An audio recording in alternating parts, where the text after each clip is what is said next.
Vamos lá. Hoje nós estamos começando uma série nova chamada Eclésia. Fala comigo, Eclésia. Bem forte, Eclésia. Fala para quem está ao teu lado, você faz parte da igreja. Hoje nós vamos começar uma série sobre igreja, Eclésia, o movimento invencível. E nós vamos falar isso por 3 domingos. E o primeiro domingo nós vamos falar, que começa hoje, nós vamos falar sobre o propósito da igreja, o porquê da igreja. E depois nós vamos, no segundo domingo, falar sobre a pureza da igreja. E por final nós vamos terminar com o poder da igreja. Então hoje nós vamos falar sobre o propósito ou o porquê da igreja. Por que é que você vem para a igreja? Por que é que você faz parte da igreja? Por que é que você está aqui hoje? Por que que você faz raízes? Por que você fala, eu quero ser parte da Monte Sião? Ou por que que eu quero visitar e conhecer Monte Sião? Por quê? Eu não sei se você sabe exatamente o porquê você está aqui. Há umas 2 semanas atrás eu falei um pouco sobre quão grande é o teu porquê. Se você não tem um porquê grande, você vai desistir no meio da tua jornada cristã. Se você não tem um porquê de você estar estudando, em algum momento você vai se desanimar, e se você não abandonar os seus estudos, você vai empurrar com a tua barriga os restantes dos teus estudos até você chegar na tua formatura. Por que que você está casado com a pessoa que você está casado? Se você não sabe o porquê, em alguma crise você vai cogitar separação e divórcio. Qual é o teu porquê por estar seguindo Jesus? Qual é o porquê de você estar fazendo parte da igreja? Então hoje nós vamos falar sobre o propósito da igreja. E eu queria, antes de você começar a entrar junto comigo nessa palavra, eu queria que você fizesse uma pergunta bem simples para a pessoa do teu lado e que você escutasse o porquê ela está aqui nessa igreja. Então eu queria que você perguntasse, por que você está aqui na igreja? E só lembra da resposta dessa pessoa, tá bom? Então vai lá, pergunta, por que você está na igreja? Ou por que você veio na igreja? Pode perguntar e escuta a resposta dessa pessoa. Escutaram? Tá bom. Então eu quero que você guarde isso, porque você vai voltar a fazer essa pergunta para essa pessoa no final dessa mensagem. Então guarde aí a resposta dessa pessoa, por que ela está aqui na igreja. Quantos tiveram um bom feriado de carnaval? Levanta a mão, você teve um bom feriado de carnaval. Antes disso, eu queria só fazer uma coisa. Quantos aqui participaram das nossas viagens missionárias? Levanta a mão. Vamos dar uma salva de palmas para essas pessoas que participaram das nossas viagens missionárias. Glória a Deus. Deus abençoe vocês. Eles dispuseram seu tempo, suas finanças para estarem lá. Eu tenho certeza que almas foram tocadas por aquilo que vocês fizeram. Eu tive um feriado de carnaval bem corrido. Eu, na verdade, acabei pegando essa época de carnaval e desses feriados para estar ministrando em conferências, congressos, acampamentos e eventos de igrejas ao redor do Brasil. E eu estive em 7 cidades e em 8 igrejas em 4 dias. 7 voos e bastante estrada dentro de carro também. Noites mal dormidas, comidas, algumas boas, umas não tão boas. Mas muita boa comunhão com muita gente diferente de diversas denominações. E eu saí dessa minha mini turnezinha de igrejas pensando em algumas coisas. Uma das coisas que eu pensei é quão abençoado nós somos como Monte Sião. Eu sou muito grato a Deus pela minha igreja. E eu falo assim, se eu não valorizo a minha igreja, ninguém vai valorizar. Então eu tenho que valorizar a minha igreja. E a outra coisa que eu saí é impressionado de quão diverso é o corpo de Cristo e quão lindo é a diversidade do corpo de Cristo. Sabe, você poder olhar e sair um pouco daquilo que você está acostumado a fazer todo domingo e você conseguir apreciar que o corpo de Cristo tem expressões diferentes e aos olhos de Deus tudo tem seu valor. E Deus se agrada da maneira como a igreja tem se levantado. A igreja com certeza não é uma organização, uma instituição perfeita, mas eu realmente pude ver ao longo dessas 8 ministrações que Deus está fazendo algo único na igreja no Brasil. E eu queria só deixar isso com vocês, porque nós vamos começar a falar um pouco sobre igreja nessas próximas 3 semanas. E eu queria que a gente entendesse, sabe, qual que é o plano e o que a Bíblia diz acerca da igreja. Então hoje nós vamos falar sobre o porquê da igreja. E antes de nós entrarmos na Bíblia e ver o que a igreja fala sobre o propósito da eclesia, eu queria só deixar uma definição como padrão. Eu vou deixar um pano de fundo e depois eu entro nos nossos 3 pontos, porque obviamente eu tenho 3 pontos para vocês, para variar. E antes de eu entrar nisso, eu queria só deixar um pano de fundo. E primeira coisa, acho que temos que começar com a mesma definição do que é igreja.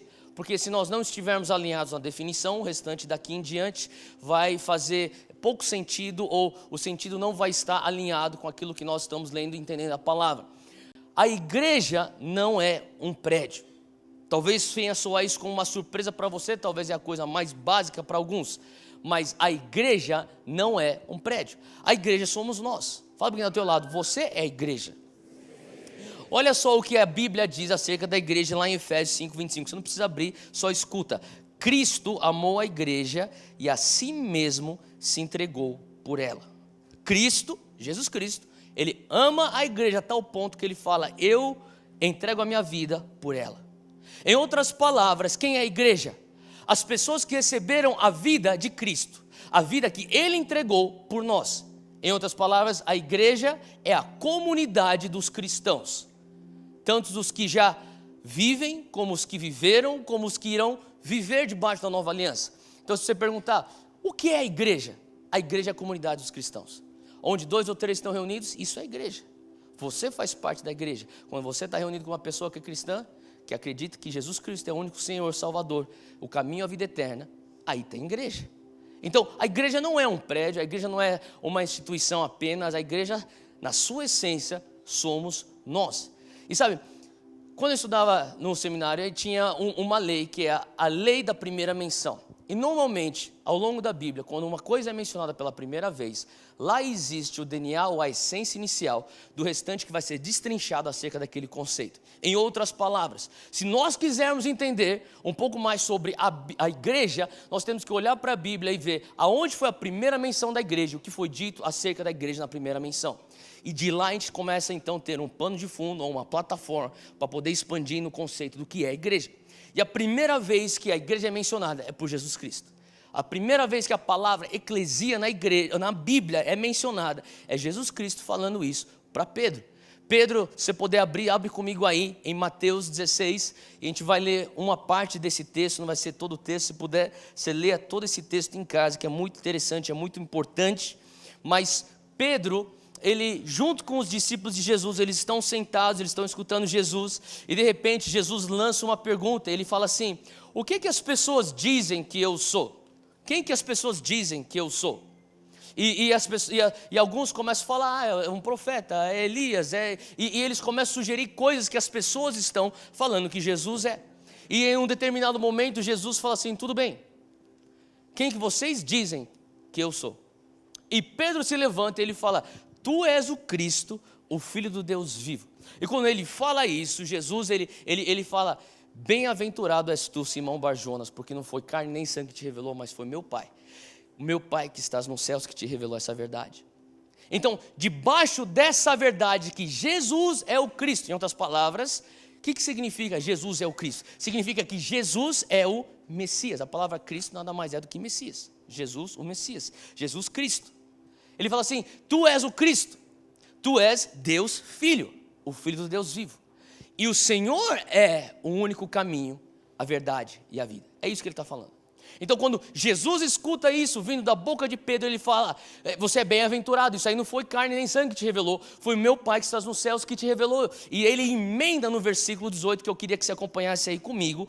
Jesus logo em sequência diz, pois também eu te digo que tu és Pedro, e sobre esta pedra edificarei a minha eclésia, ou a minha igreja, e as portas do inferno não prevalecerão contra ela. Nós pertencemos a uma igreja, e essa igreja ela é invencível, amém? Ela é o único movimento nessa terra que é invencível. Deixa eu falar uma coisa, governos não são eternos, eles passam. Se você for olhar ao longo da história da humanidade, nós tivemos governos que foram impérios, ou alguns reinos ou reinados que foram tremendos, alguns muito poderosos. Se você for olhar lá para trás, você tinha a Babilônia, depois você tinha os romanos, você tinha até a época dos gregos, e recentemente você tinha, mais perto da nossa realidade, você tinha o Reino Unido, uma época que eles dominavam o mundo, a Espanha, Portugal. E ultimamente nós temos os Estados Unidos, o Império Norte-Americano. Todos esses governos, por mais fortes e poderosos que eles eram em suas determinadas épocas, eles não são eternos. Eles um dia vão acabar. E a gente está vendo, literalmente hoje, eu creio que a nossa geração, nós que estamos vivos, talvez nós crescemos já assistindo a dominação dos Estados Unidos da América ao redor do mundo. E nós, diante dos nossos olhos, estamos vendo a decadência dos Estados Unidos da América ao redor do mundo. A gente está vendo que tudo que existe, que é feito por homens, é composto por homens, tem data de validade. Sabe, se por mais que tenhamos instituições aqui nessa terra, no nosso país, que são instituições, nós falamos, isso é excelente.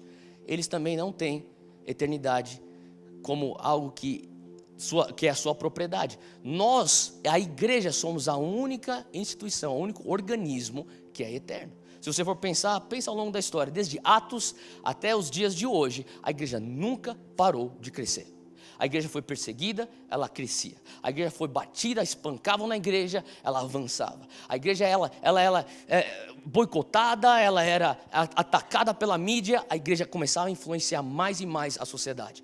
Quanto mais a mídia, isso falo que não é só no Brasil, isso é em todo o mundo, especialmente nos lugares onde existe liberdade de expressão, quanto mais a mídia mete pau na igreja, mais a igreja avança. Para pensar, 2016, quando que você lembra da mídia metendo pau na igreja? Eu não estou falando que eles estão falando coisas sem propriedade, pelo contrário, existe muita propriedade e é como volto a dizer, nós não somos perfeitos. Mas a realidade é que nós não existimos pela nossa própria força. É Jesus que estabeleceu a igreja. E é Ele que decretou: as portas do inferno não prevalecerão contra a igreja. É por isso que não importa o que nós passarmos como igreja, se perseguirem a gente mais ainda, nós iremos crescer mais e mais. Não tem como parar a igreja. É um movimento invencível, não pode ser parado. Ele vai crescer até a segunda vinda de Cristo. Amém? É só você pegar as estatísticas, o próprio IBGE vai falar para você, e não só o IBGE, mas você pega as estatísticas de fora do Brasil, você vai ver, a igreja só avança. Por que que ela avança? Porque é um decreto profético que Jesus já lançou desde a primeira menção da igreja. Tu és Pedro, Petrus, e sobre essa Petra, ou pedra, qual que é essa pedra? A revelação. Qual a revelação? Tu és o Cristo, o Filho do Deus vivo. Sobre essa revelação, eu vou construir minha igreja, e as portas do inferno não irá prevalecer contra essa igreja. Em outras palavras, Deus está levantando a igreja e continua levantando a igreja. Agora, olha só que interessante, nesse próprio versículo aqui, ele diz assim, pois, versículo 18, novamente, e sobre esta pedra, o que está falando aí na tua Bíblia? Eu o quê? Quem que edifica a igreja? Jesus. Por mais que nós venhamos ter teólogos, historiadores, antropólogos, pastores, líderes, apóstolos, seja o que for, que são pessoas que são inteligentes, que têm estratégia, que têm números, têm dados, informações, tem pessoas que desenvolvem técnicas de crescimento de igreja, tudo isso é muito bom e eu não sou contra isso, sou a favor disso, mas a realidade é que sempre vai haver uma questão de mistério no crescimento da igreja. Eu não sei se você já parou para pensar, tem alguns lugares que você vê Deus fazendo certas coisas, você fala assim, mas não faz sentido. Humanamente, deveria estar diminuindo, mas está crescendo.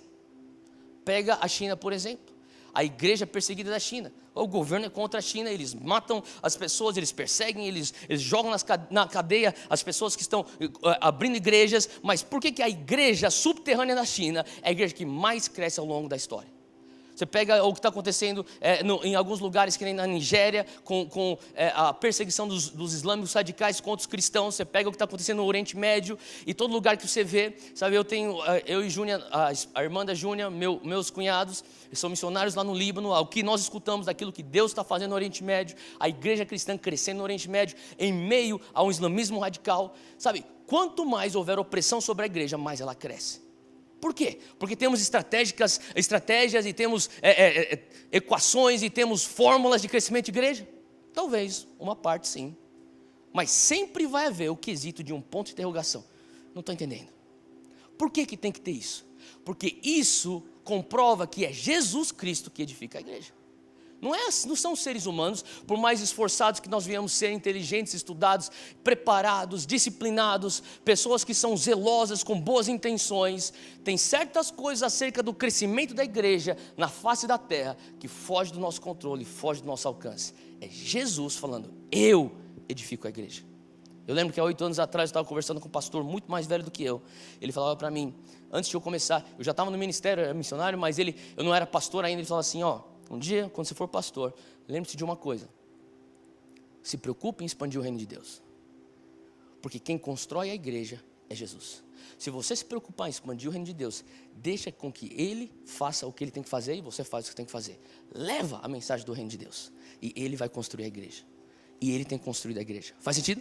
Então é isso que nós temos visto. Então eu estou falando isso por quê? Porque a gente precisa ter um pano de fundo do que é a igreja. Eu queria que você abrisse aí comigo em Efésios 2:20. E por sinal, nós vamos ler bastante Bíblia hoje. Então se você conseguir, acompanha comigo. Se não conseguir, se só anota. E depois você lê isso em casa mais tarde. Vamos lá. Efésios 2:20 fala assim que nós, igreja, somos edificados sobre o fundamento dos apóstolos e dos profetas, de que Jesus Cristo é a principal pedra de esquina. Em outras palavras, a fundação da igreja são os apóstolos e os profetas. 1 Coríntios 3, versículo 10 a 11, diz assim: segundo a graça de Deus que me foi dada, isso aqui é Paulo falando, ele fala assim: pus eu, como sábio arquiteto, o fundamento, e outro edifica sobre ele. O que é que Paulo está falando? Ele falou assim: eu que sou o apóstolo fundador da igreja em Corinto, eu como um sábio arquiteto, eu estou construindo a igreja como se fosse um edifício. E como qualquer edifício que quer ficar de pé, ele precisa de fundação. Então ele fala assim, ele já se julga como, um sábio arquiteto, construí a igreja com uma boa fundação. Ele fala assim, eu ponho uma fundação, ela é sólida, e depois outros vão vir, outros apóstolos que vão vir atrás de mim, pastores, mestres, evangelistas, profetas vão vir por trás de mim, e eles vão construir em cima da fundação que eu já estabeleci. Qual é essa fundação aí no versículo 13, ou melhor, versículo 11? Porque ninguém pode pôr outro fundamento ou fundação além do que já está posto, o qual é Jesus Cristo. O que ele está falando aqui? Nós temos aí 3 menções sobre a fundação da igreja. Nós temos a menção que Jesus fala, tu és Petros e sobre essa pedra eu construirei ou edificarei a minha igreja. Ele fala, a igreja ela tem a fundação nos apóstolos e nos profetas. E depois tem em 1 Coríntios Paulo falando, eu como sábio arquiteto pus na fundação Jesus Cristo. Outros vão vir construir em cima daquilo, mas a fundação já está estabelecida, Jesus Cristo. O que nós temos que entender da natureza da igreja, do que nós somos, é que a nossa fundação é a revelação que Jesus é o Cristo. E além disso, os apóstolos, ou o mover apostólico, o mover profético. Sabe, há 500 anos atrás, se você não sabia disso, houve uma reforma, a reforma protestante. É um momento onde existe, então, a divisão da igreja cristã dos católicos e dos protestantes, através de um padre alemão chamado Martinho Lutero, que ele descobre, então, que nós somos salvos pela graça, mediante a fé, e quando ele tem essa revelação, ele começa a protestar contra a igreja universal, que na época era a igreja católica. Então, ele entra, então, a vertente, ele funda, então, a vertente que se torna a igreja protestante, da qual nós somos partes.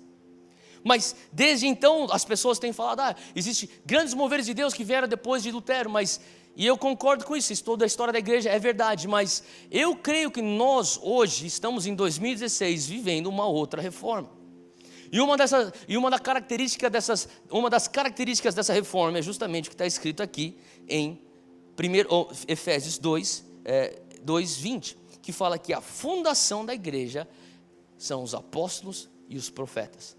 O que quer dizer isso? Quer dizer que Deus está vindo com uma reforma onde está vindo a restauração do mover apostólico e a restauração do mover profético. E isso vai nos levar para ser uma igreja mais efetiva para espalhar o reino de Deus para o restante da sociedade. Não tem tempo para a gente entrar em relação a o que significa essa restauração do apostólico, a restauração do profético. Mas o que é necessário que você entenda hoje para a gente continuar com a nossa mensagem é que a igreja tem na sua fundação a doutrina de Jesus Cristo através do ministério dos apóstolos e dos profetas. Essa é a nossa fundação como igreja. É isso que Jesus já estabeleceu e Paulo continuou estabelecendo.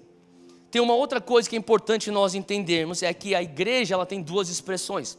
Ela tem a expressão de igreja local e ela tem a expressão da igreja universal. E quando eu falo sobre a igreja universal, eu não estou querendo dizer sobre a igreja universal que você vê na mídia, tá bom?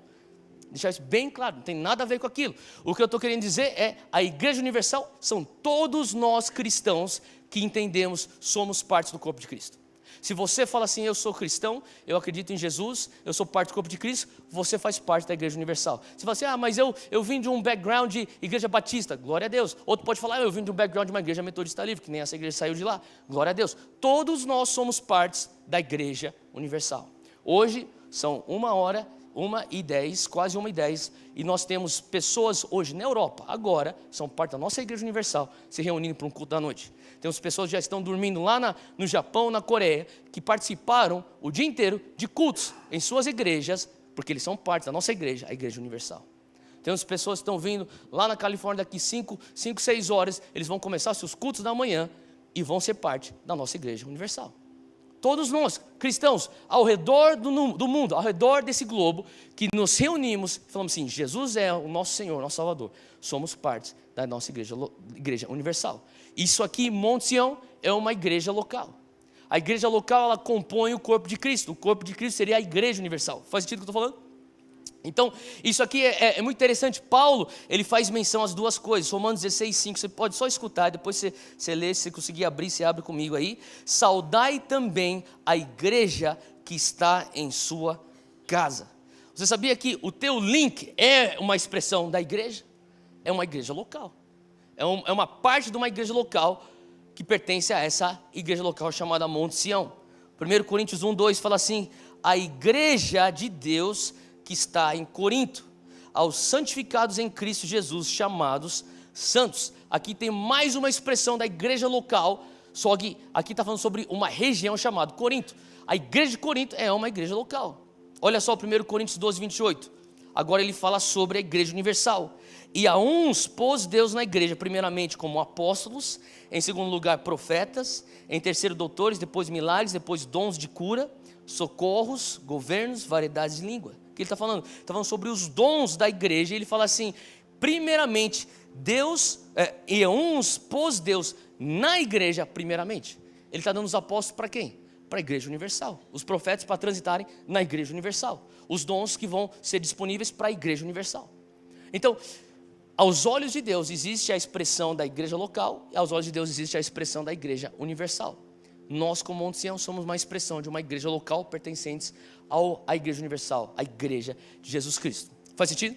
Agora, uma das coisas que tem sido uma grande interrogação, tem sido talvez uma confusão entre o reino de Deus e a igreja. O que é o reino de Deus e a igreja?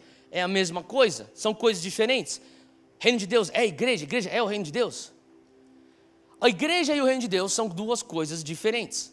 Quantos aqui entendem que o reino de Deus existia muito, muito, muito antes que a igreja local? É verdade? A igreja local começa, ou a igreja começa em Atos 2. O reino de Deus começa desde Gênesis e até antes. Ele já existia, ele é eterno, o reino dele é eterno. Ele sempre existiu. O que quer dizer o reino de Deus? Nada mais do que o domínio de Deus sobre o universo. O reino de Deus existe na face dessa terra, nos outros planetas, ele é o criador dos outros planetas, ele tem o reino de Deus estabelecido, é o domínio. Agora então, aonde que entra a igreja? A igreja nada mais é do que pessoas que entraram no reino dele e falaram, ei, nós queremos entrar no reino. Como que você entra no reino? Crendo no evangelho da salvação. O evangelho da salvação é a porta de entrada para o evangelho do reino. Então quando você crê no evangelho da salvação, Senhor Jesus Cristo, entra na minha vida, faz tudo novo, Senhor Salvador da minha vida, o único caminho para a vida eterna, essa é a tua porta de entrada para o reino dos céus. Uma vez que você entra para dentro do reino dos céus, nós seres humanos temos uma expressão física que se chama igreja. É a Assembleia dos Santos. Então, o reino de Deus já existe. E deixa eu falar uma coisa, o reino de Deus cria a igreja. Faz sentido? O reino de Deus é quem cria a igreja. A outra coisa interessante é que a igreja expressa o reino na sociedade. Então, alguns podem pensar, mas o que importa então é o reino de Deus, não é a igreja. Não. Veja bem, a igreja nós, igreja, somos os agentes legais da expressão do reino dos céus aqui na terra. Como que você sabe disso? Porque logo na sequência de Mateus 16, versículo 19, a gente leu os 18, você vai no 19, Jesus fala para Pedro, e eu te darei o quê? As chaves do reino. Em outras palavras, não é só uma chave que eles podem talvez argumentar, é a salvação. Não, são chaves, são plurais. O que quer dizer isso? São chaves que vão abrir e destravar o acesso do reino aqui na terra. Por mais que você conheça uma pessoa que é bilionária, multimilionária, mas se a pessoa não tem a chave, o dinheiro dela não vai poder acessar o reino de Deus aqui na terra. Você tendo o reino de Deus, consegue acessar. Por mais que exista uma pessoa extremamente talentosa, um ponto fora da curva, um artista, um atleta muito famoso, com muito status, se aquela pessoa não tem o reino de Deus dentro dela, ela não tem a chave para trazer o reino dos céus aqui na terra. Por que a igreja continua crescendo e continua sendo relevante? Por que a igreja continua sendo invencível e ninguém consegue parar a igreja? Porque nós temos as chaves do reino dos céus.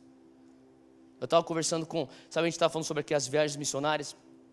Existe uma outra viagem missionária que eu não sei se eles estão chegando hoje ou se hoje eles estão saindo de onde eles estão, mas o Dunamis Pockets, que são os nossos braços do Dunamis dentro das universidades, de alunos universitários, eles fizeram uma viagem missionária, eles ajuntaram dinheiro, um pouco sobra, depois que você paga matrícula e mensalidade de faculdade, eles ajuntaram um pouquinho e eles foram para o Equador. Nós enviamos uma equipe lá para o Equador. E eu estava há 3 ou 4 dias atrás viajando e eu recebi uma mensagem de um dos membros dessa equipe que estão lá no Equador, lá em Quito, no Equador, fazendo essa viagem missionária. E ele falou assim: Theo, você não vai acreditar o que aconteceu. Eu falei: o que aconteceu? Nós estávamos no mercado público, mercado municipal, e a gente estava lá só turistando, olhando, comprando as coisas, comprando souvenir para casa, e para voltar e dar para os amigos, e de repente a gente começou a escutar um cara tocando violão com um microfone, uma caixinha de som, ele estava tocando várias músicas lá, e o pessoal estava dando dinheirinho para ele lá, e daí a gente falou assim, um cara da nossa equipe falou assim: ei, eu também toco, posso tocar um pouquinho aí? Ele falou assim: pode, pega aqui o violão. Deu o violão, o cara sentou lá, começou a cantar umas músicas lá, e de repente esse outro membro da nossa equipe lá do Dunamis Pockets pegou o microfone, começou a pregar e começou a falar assim: ei, você que está escutando aí do amor de Deus, eu quero falar para você isso, é o amor de Jesus, parará. E de repente aquele músico que estava tocando falou assim: ei, me dá de volta aí meu microfone, cara, eu não quero que você fique falando de Jesus aí no microfone, eu quero cantar. Daí o pessoal começou: calma aí rapidinho, estou terminando. E continuou pregando, terminou de pregar, entregou de volta o microfone. Só que esse cara falou para mim: Theo, enquanto eu estava falando, eu observei que tinha um senhor que estava no meio do mercado, ele estava me olhando sério. Ele estava com seus olhos fitos em mim, ele não tirou os olhos de mim. Eu terminei de pregar, eu entreguei de volta o microfone para aquele outro músico, o músico voltou a tocar, e eu fui andar para algum lugar, eu vi que ele estava me seguindo com seu olhar, eu pensei: cara, tem alguma coisa aí, Deus está arquitetando alguma coisa aí. E eu fui na direção dele, e quando eu cheguei perto dele, ele falou assim: vocês são brasileiros, né? Com português perfeito, e ele falou assim: sim, eu sou brasileiro. Eles começaram a conversar e esse cara se apresentou: eu sou o embaixador do Brasil aqui no Equador. Ele falou assim: eu quero que vocês vão para a Embaixada Brasileira, eu quero que vocês orem sobre a Embaixada Brasileira. Nunca antes nenhum missionário pisou dentro da Embaixada Brasileira para orar pela equipe das pessoas do governo brasileiro que trabalham na Embaixada aqui em Quito. Vocês vão orar lá? Vamos orar sim. Eles marcaram um dia, eles foram, 2 dias atrás, eles enviaram fotos com o embaixador, eles enviaram fotos com a equipe do embaixador, e eu recebi um vídeo com os testemunhos daquilo que Deus fez. E o testemunho que Deus fez foi que eles começaram a entrar lá, e o embaixador falou: você pode orar por toda a minha equipe. Eles começaram a orar pelas pessoas, começaram a entregar palavras de conhecimento, palavras proféticas, pessoas começaram a ter um encontro com Deus, porque não sei se você entende isso, quando você recebe uma palavra de conhecimento, você começa a perceber que Deus te conhece muito mais do que você imaginava. Faz sentido? E dentro do coração do ser humano, todo ser humano quer ser o quê? Conhecido. Ele quer ser conhecido por Deus. E quando eles são tocados por esse conhecimento de Deus, eles começam a ser abertos, falam assim: cara, eu quero receber esse amor. E as pessoas receberam o amor de Jesus. Ele falou assim: cara, o pessoal estava chorando, sendo impactado, e depois o embaixador agradeceu a gente. E eu comecei a pensar: sabe de uma coisa? Um bando de estudantes universitários. Esses caras que estavam trabalhando lá passaram por concurso público, passaram pelo Itamaraty, foram pessoas muito bem gabaritadas, são estudadas, têm muito diploma na parede, mas quem tem as chaves do reino? Esses estudantes não formados, talvez pobres, com nenhum dinheiro, porque gastaram todo o dinheiro para pagar a passagem para ir para o Equador, mas estão lá com as chaves do reino. Nós, igreja, fala assim: eu tenho a chave do reino. Você pode destravar o reino aonde for que você estiver. seja debaixo da ponte, seja no palácio do governador, seja dentro de uma emissora de rádio, seja dentro de uma agência de publicidade, seja na empresa onde você trabalha, seja no elevador do teu prédio, seja onde você estiver, você pode destravar o reino de Deus. Por quê? Jesus te entregou, Jesus nos entregou as chaves do reino. Então é importante a gente entender isso, que Jesus, ele é a fundação da igreja, juntamente com os ensinamentos dos apóstolos e dos profetas. Nós somos aqueles que carregam a expressão legal do reino de Deus aqui na terra, nós igreja. É Ele que edifica a igreja. E olha só, e nós pertencemos a uma igreja local e também a uma igreja universal. E agora eu quero entrar na minha mensagem, porque tudo que eu falei foi introdução. Amém? Fala comigo. Por que da igreja? Por que você está aqui na igreja? Qual que é o teu propósito? Tem 3 propósitos. O primeiro propósito, de acordo com a Bíblia, pelo qual você vem aqui na igreja, é porque você quer se engajar em adoração. Fala comigo, adoração. Adoração é ministrar a Deus. Então a primeira coisa que você vem aqui, biblicamente, a Bíblia fala, você faz parte da igreja, você vai à igreja. Quando eu falo você vai à igreja, eu estou falando sobre a Assembleia dos Santos. Isso aqui é uma Assembleia dos Santos. Tá? Então você vai à Assembleia dos Santos, você vai à igreja, você faz parte da igreja, porque você tem o propósito, biblicamente falando, de adorar a Deus. Como que a gente sabe disso? Bom, tem diversas referências bíblicas, mas deixa eu te dar uma bem rápida, que você tem, eu tenho certeza que você sabe. A oração do Pai Nosso.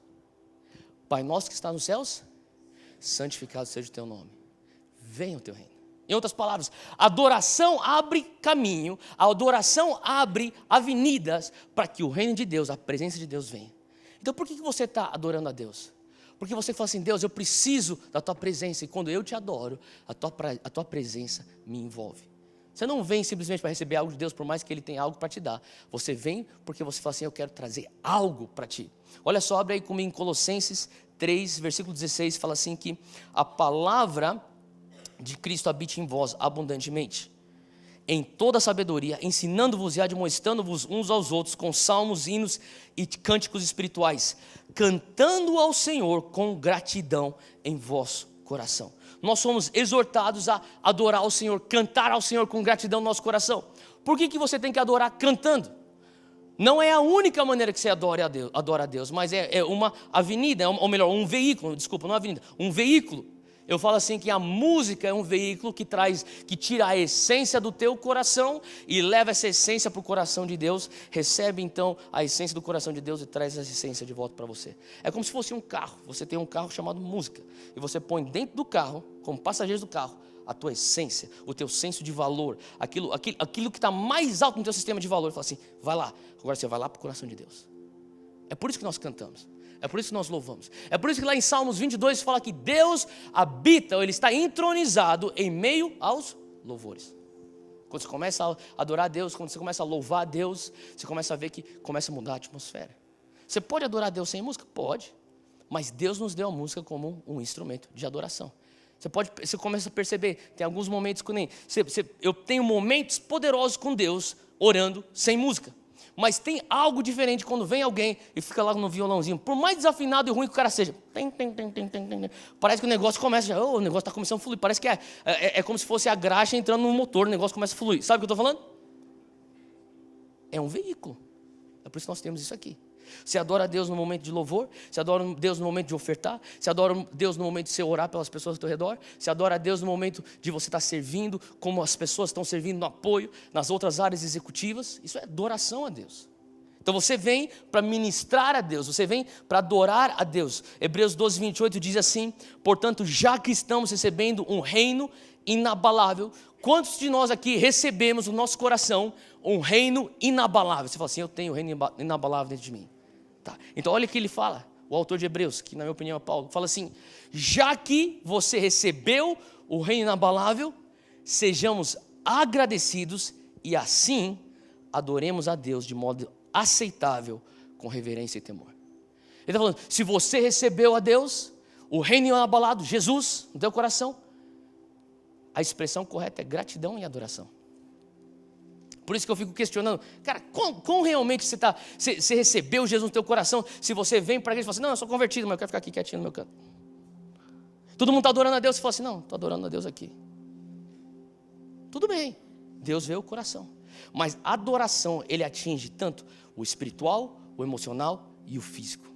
Faz sentido?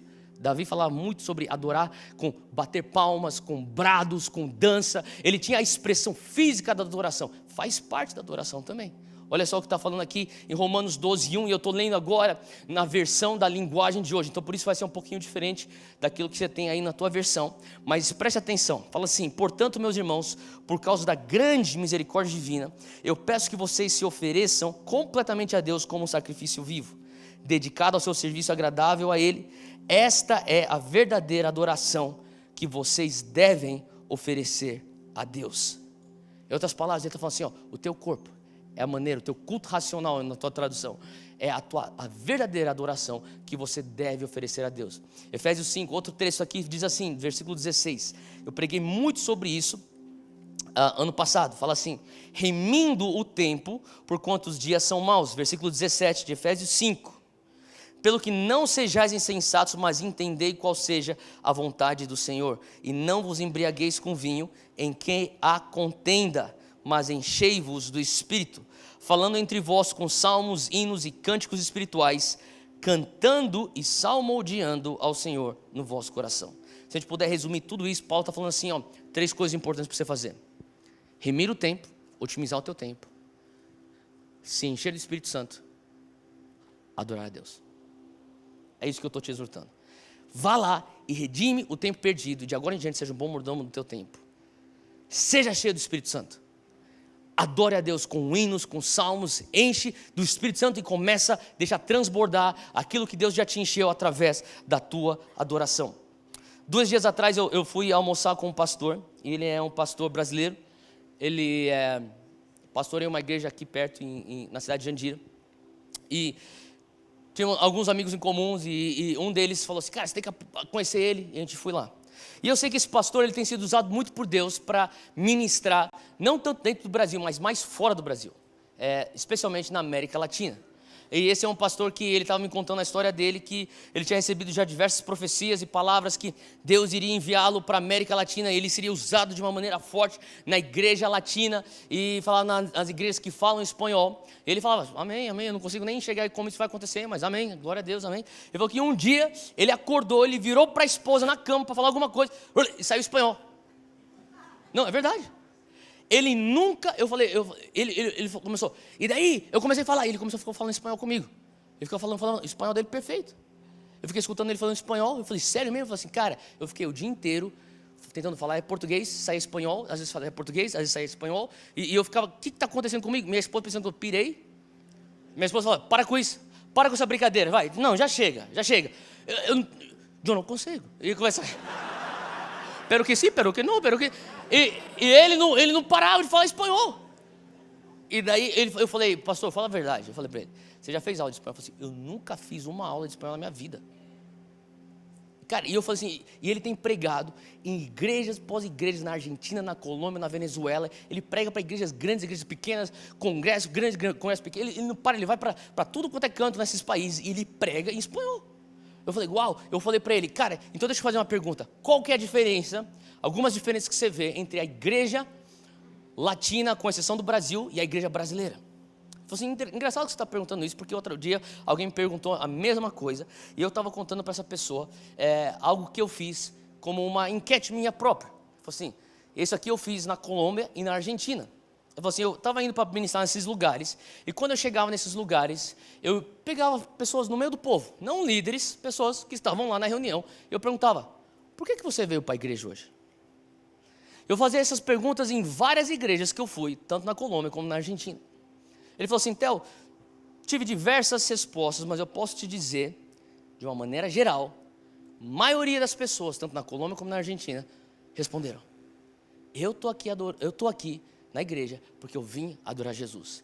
Ele me salvou, Ele morreu por mim, e eu tenho, com gratidão, voltar aqui para dar homenagem, louvor e adoração a Ele. Uau, legal. Ele falou assim, daí eu voltei para o Brasil. E eu fui para algumas igrejas, e falou assim, eu estava ministrando em 5 igrejas diferentes. E nas 5 igrejas diferentes, eu fiz a mesma pergunta para pessoas do povo. E as respostas que eu encontrava era, veja bem, pastor, eu estou desempregado.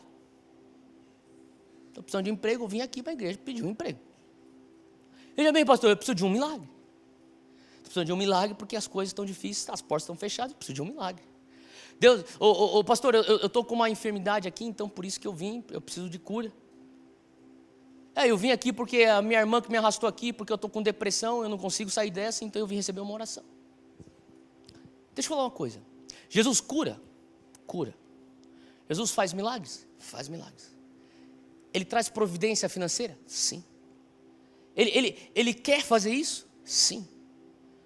Mas isso não é a razão primordial pela qual nós viemos para a igreja.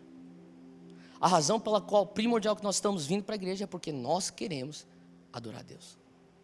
No processo que você traz algo para Ele, Ele tem alegria de te dar algo também. Por isso que nós fazemos apelo, senão seríamos hipócritas de falar, se você tem uma necessidade, vem para frente e receba uma oração, as pessoas estão aqui para orar com você. Sim, Ele quer te abençoar. Sim, Ele quer te tocar. Sim, Ele quer te libertar. Sim, Ele quer te curar. E Ele quer fazer tudo isso e muito mais. Só que o nosso coração, de acordo com a palavra, primordialmente tem que ser, eu estou indo para a igreja para adorar a Deus, para entregar algo a Ele. Fala comigo, adoração. É a minha ministração a Deus. Amém? Segundo ponto, fala comigo, amadurecimento.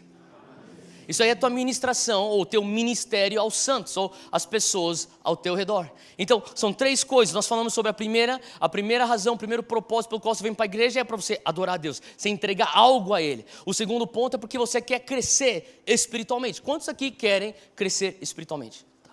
Você quer amadurecer espiritualmente? Olha só o que a palavra de Deus diz aqui em Colossenses 1:28. A quem anunciamos, admoestando a todo homem, e ensinando a todo homem toda a sabedoria, para que apresentemos todo homem perfeito. Tem uma tradução que diz, o original é mais próximo de maduro em Jesus Cristo. Efésios 4:12. Abre aí comigo, Efésios 4:12. Diz assim: com o fim de preparar os santos para a obra do ministério, para que o corpo de Cristo seja edificado. Até que todos, fala comigo, todos significa quem? Todos nós. Até que todos alcancemos, o quê? A unidade da fé e do conhecimento do Filho de Deus e cheguemos à maturidade, atingindo a estatura perfeita de Cristo.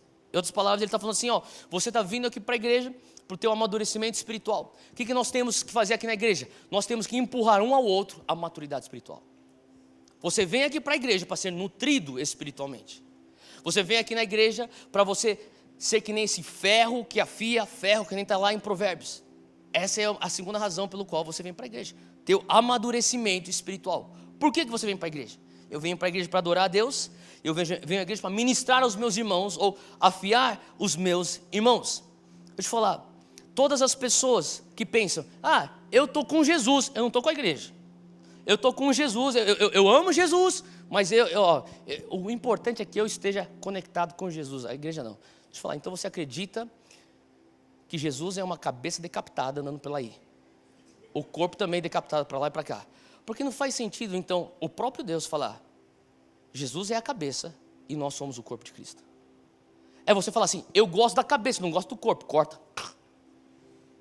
Pode soar bizarro isso, mas é o que mais e mais acontece na nossa sociedade evangélica. Pessoas falam assim, eu estou com Jesus, mas a igreja não.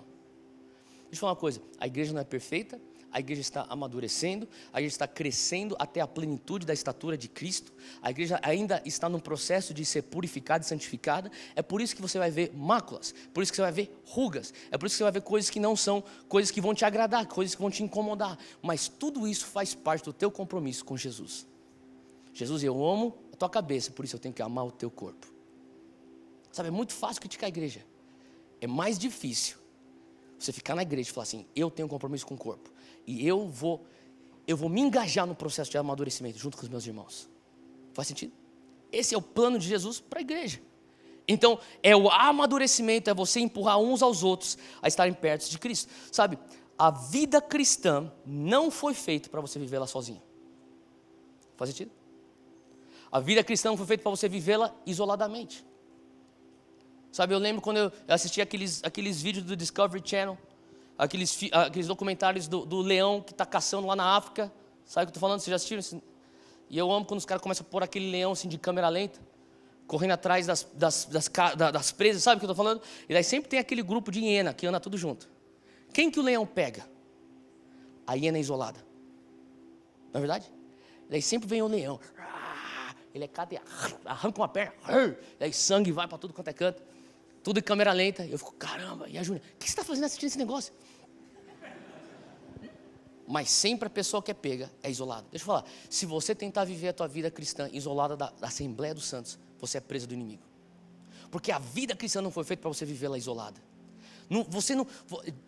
Deus, Jesus, o arquiteto, o idealizador da igreja, ele idealizou, ele desenhou, ele projetou a igreja para que ela só desse certo com você em comunhão na Assembleia dos Santos. É só assim que você vai conseguir terminar bem. Ele fez assim, por quê? Para que você não se gloriasse na minha própria fé, para que você pudesse falar, eu preciso do meu irmão, eu preciso de oração dele, eu preciso de um líder, eu preciso discipular alguém, sabe, essa dinâmica de você ter alguém para prestar conta, alguém para se dividir como um teu colega, como um irmão que vai te afiar, e alguém para você liderar abaixo de você, essa dinâmica todos nós precisamos. Faz sentido o que eu estou falando? Isso é o que te leva ao amadurecimento. Agora, por final, eu queria que você abrisse aí comigo Mateus 28, e nós vamos falar sobre alcance. Fala comigo, alcance. Isso é ministrar ao mundo. Alcance é você ministrar ao mundo. E eu sei que nós temos aqui o nosso ministério de alcance, e isso tem a ver com não apenas o evangelismo. Sabe, tem muitas pessoas que falam sobre alcance, o ministrar o mundo é nós evangelizarmos o mundo. Não. Evangelizar o mundo, ou melhor, alcançar o mundo, tem a ver com evangelismo como porta de entrada, mas a implementação do reino de Deus para transformar sociedades. Olha só o que a palavra de Deus diz aí no versículo 19. Diz assim, portanto, ide. O que quer dizer ide? Fala comigo, sair do lugar. Você quer cumprir a grande comissão? Você tem que sair da tua zona de conforto, você vai ter que sair do teu lugar. Não sou eu que estou falando, é a palavra que diz. Portanto, ide, ensinai ou discipulai ou fazei das nações discípulos. Discipulai as nações, batizando-as em nome do Pai, do Filho e do Espírito Santo, ensinando-as a guardar todas as coisas que eu vos tenho mandado. E eis que eu estou convosco todos os dias, até a consumação dos séculos. Eu não sei se você entrou na internet ultimamente, mas se você entrou, talvez você tenha visto no Facebook ou em algumas redes sociais uma menina, uma jovem líder no Brasil, que tem se tornado uma das líderes mais influentes, uma empreendedora chamada Bel Pass. Ela pegou uma carta de um gringo que está casando com uma brasileira, e esse cara ele escreve uma carta ao Brasil como sua nova nação, sua nova parte da sua família agora. E ela falou assim, eu quero não só publicar o escrito, mas eu quero fazer um vídeo que eu vou ler essa carta. Alguém viu esse vídeo? Tá, bastante pessoas viram esse vídeo, tá bom. Meio que viralizou nos últimos 3 dias, é algo bem recente. Então se você não viu, você pode entrar na internet, você pode dar uma procurada aí, Bel Pass lê a carta do gringo.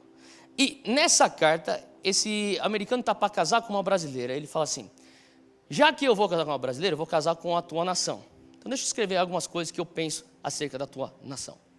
E basicamente é uma carta que recebeu, eu diria, 95% das pessoas que comentaram, era algo positivo. Nossa, é isso. 5% criticaram, mas você nunca vai agradar todo mundo.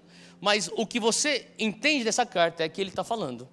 O problema do Brasil não é econômico. O problema do Brasil não é a falta de oportunidades. O problema do Brasil não é porque os pobres não tiveram oportunidades porque nos últimos 15 anos tiveram. O problema do Brasil não é que nós não temos recursos naturais porque nós temos de sobra. O problema do Brasil não é porque nós fomos colonizados por Portugal e não foram colonizados por outros países. O problema do Brasil não é um regime militar que passou, que deixou de estar, não é um partido X ou Y. O problema do Brasil somos nós, brasileiros. E o problema do Brasil é a cultura que nós carregamos de vaidade, de um apego à superficialidade, pouco conteúdo. O problema do Brasil é o jeitinho brasileiro que todo mundo pensa que consegue dar. O problema do Brasil é algo que tem a ver com caráter. E a contrapartida disso tem a ver com pôr o teu próximo em primeiro lugar e pensar no teu parceiro, no teu próximo. É você pensar coletivamente, não individualmente. É você ser menos egoísta, é você zelar pela verdade, mesmo que custe você uma reputação de gente boa. O problema do Brasil é isso, esse cara está falando. E ela conclui o vídeo falando, eu não consigo concordar mais do que isso, esse aqui é o problema do Brasil. E eu parei para pensar, falei assim, uau, ela está sendo aplaudida na internet, virtualmente, obviamente, por algo que ela está lendo de uma outra pessoa que está entendendo que é algo que, se você for ler a Bíblia, é mais do que claro. O problema do Brasil é que nós não temos suficientemente a cultura do reino de Deus dentro da nossa sociedade. É que nós não temos os valores bíblicos e os valores cristãos e os valores do reino de Deus como algo comum dentro de nós. Sabe, eu creio que às vezes o mundo, eles estão, talvez hoje, nossa sociedade brasileira, nós estamos acordando para certas coisas que pensávamos, agora nós estamos numa era de oportunidade, e da noite para o dia, de repente, você não tem mais as oportunidades. E eu creio que, se nós formos ser bem sinceros com nós mesmos, eu diria que, sabe, o reino de Deus, os valores do reino de Deus, ele consegue transformar uma sociedade. E é isso que Jesus veio falar. Sabe, Jesus estava falando assim, ó, eu não quero só que vocês sejam salvos, eu quero que você vá e pregue o evangelho e os valores do reino para tudo quanto é lugar. Às vezes você vai pregar sem falar o nome de Jesus, mas você está pregando o reino de Deus. E esses valores vão começar a permear, que nem aquele fermento permeia naquele bolo, que nem aquela sementinha de mostarda entra na terra, e de repente você tem uma árvore frondosa, você tem um bolo que cresce, você vê o reino de Deus invadindo a sociedade, trazendo transformação. É por isso que nós somos igreja, é por isso que nós vimos aqui todos os domingos, ou nos reunimos nos nossos links, ou você participa de outros ministérios, porque você vem aqui e você fala assim, Deus, eu quero te adorar, 1. Deus, eu quero nutrir meu próximo e ser nutrido por ele, 2. E Deus, eu quero me preparar para ser lançado daqui para a sociedade e alcançá-los com o reino de Deus, 3. Faz sentido? É por isso que você faz parte da igreja e é por isso que você é igreja. Quantos são gratos que você faz parte da igreja? Amém. Quantos entendem que nós somos privilegiados de ser a expressão do reino de Deus, a expressão legal do reino de Deus aqui na terra? Eu queria que você entendesse, você tem as chaves do reino. Você consegue destravar o reino de Deus aonde for que você estiver. Eu creio que é importante nós amarmos a igreja. Sabe, eu sou uma pessoa que eu vou terminar aqui com isso. Se puder, fica de pé onde você está, eu vou terminando só falando sobre isso. Sabe, eu sou uma pessoa que servi 3 anos e meio no campo missionário e não estava ativamente com uma igreja local por conta disso. E durante esses 3 anos e meio, talvez eu não sei se faz muito tempo que eu não falo isso, mas enfim, eu vou falar hoje, eu sinto que hoje eu tenho que falar. E por 3 anos e meio, eu estava ativamente espalhando o reino de Deus e em algum momento eu fui pego por um pensamento, a gente não precisa de igreja. Precisa de pessoas fazendo o que eu estou fazendo. Afinal de contas, eu tenho 21 anos de idade, eu sou um cara muito sábio, sei de tudo. Uau, descobri a receita, o segredo do cristianismo é isso, o que eu estou fazendo. E ao longo da vida você vai aprendendo, você vai batendo a cabeça, você vai entendendo certas coisas. E sabe, uma das coisas que eu tenho entendido é que é muito fácil você descartar a igreja. É muito fácil você virar o calcanhar para a igreja. E quando você começa a entender Deus, você sabe, toda pessoa que tem o coração de Deus, não tem como ela não amar a igreja. Não tem como ela não apreciar a igreja. E o que eu sinto é que, sim, a igreja vai te frustrar. A igreja é imperfeita. Nós estamos amadurecendo como igreja local e como igreja universal. Sim, existem coisas que são erradas, isso é óbvio. A mídia faz um bom trabalho em apontar isso para nós. Mas nós estamos num processo. E deixa eu falar, se depois de 2000 anos a igreja não morreu, não vai ser agora que através dessas críticas ela vai diminuir. Ninguém consegue vencer a igreja. Ninguém. Porque Jesus pôs o decreto sobre a igreja. Eu não posso dizer que eu tenho mais orgulho do que estar servindo a igreja. Eu sirvo algo que é eterno. Você faz parte de algo que é eterno. Todas as outras coisas, o meu passaporte brasileiro um dia vai expirar. O meu RG brasileiro um dia vai expirar. A minha cidadania nos céus nunca vai expirar. É eterno. Nós fazemos parte de algo que é eterno.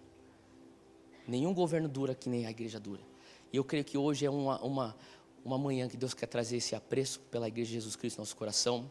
Ele quer alinhar o porquê que nós somos igreja e porquê nós viemos para a igreja. E Deus quer trazer um amor novo para intercedermos pela igreja de Jesus Cristo. Não só a igreja local Monte Sião, mas a igreja universal, a igreja de Jesus ao redor das nações. Amém? Feche seus olhos comigo, eu queria orar com você. Senhor Deus, nós te agradecemos porque o Senhor nos dá o privilégio de sermos a igreja, a expressão legal do reino de Deus na terra. O Senhor nos deu as chaves do reino. E hoje eu peço que enquanto nós estamos aqui, Pai, nos reunindo como igreja, Assembleia dos Santos, que haja dentro de nós um amor pela tua noiva, um amor pelo teu corpo. Que nós não venhamos ser as pessoas que dizem, eu amo a cabeça, mas eu rejeito o corpo. Mas que nós venhamos ser aqueles que vão lutar pelo amadurecimento da igreja, que venhamos lutar, Senhor Deus, pelo avanço da igreja e do reino de Deus. E que nós venhamos ser aqueles, Pai, que vamos vestir, Pai, essa causa e vamos falar, Deus, nós entendemos o porquê nós fazemos o que nós fazemos. E por mais que às vezes a caminhada com a igreja venha causar frustrações, machucaduras, nós entendemos o porquê, e o porquê traz significado aos nossos sofrimentos. Então hoje nós nos posicionamos dizendo que nós amamos o teu corpo e nós queremos que o teu corpo cresça e avance ao redor da face da terra, em nome de Jesus. Amém, amém, amém. Dá uma salva de palmas para Jesus e pela igreja dele.